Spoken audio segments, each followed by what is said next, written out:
Hi, my name is Emily Dexter. I'm currently a first-term member of the Cambridge School Committee, and I'm running this year for re-election to a second term.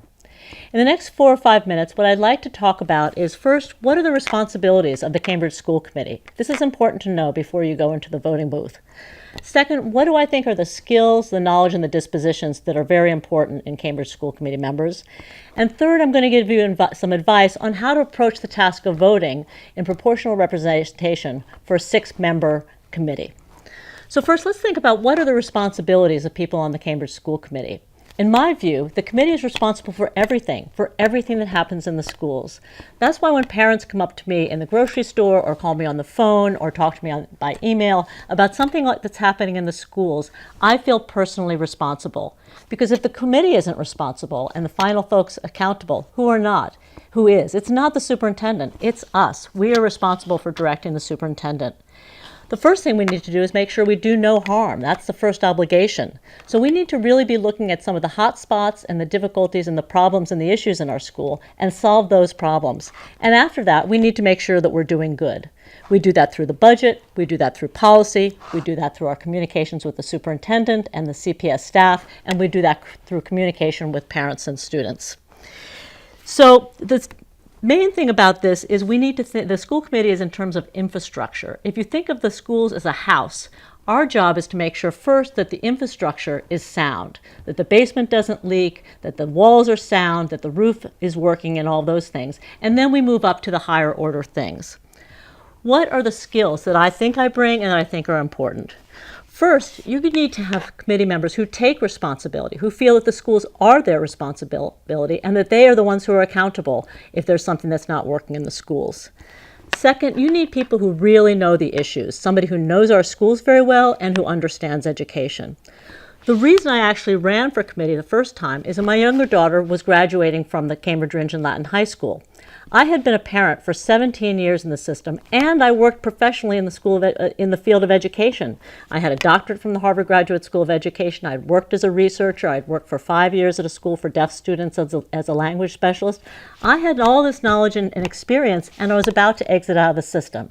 I felt an obligation to use all my parent knowledge and to use my professional knowledge and to bring it back into the system. So you need people who have a lot of knowledge. You also need people who know how to get more information, who have research skills, who have data skills, because that's a big part of the school committee, is asking questions, finding out what's going on. If we don't know what's going on in the committee, we can't make better policies. And the third thing you need are people who know how to move a complex agenda forward. Sometimes we talk about trying to move the needle on achievement, and that's our biggest job. That's not the only thing we're doing. We're not trying to move a needle. A needle is easy. We're trying to move a complex system of thousands of staff, thousands of students, 17 schools. We're trying to move that forward. It's more like a snowplow that's trying to move a large system of snow that's going in different directions and to try to get it into the same path.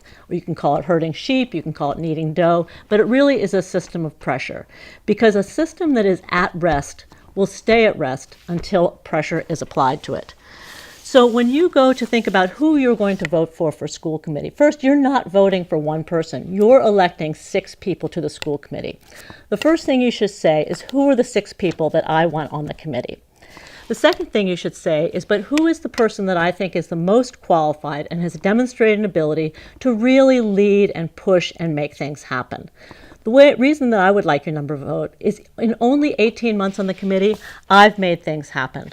The first thing I did, I asked for an analysis of attendance data that made the school district start to ask questions about why are some kids missing 3 and 4 weeks of school and how can we change that.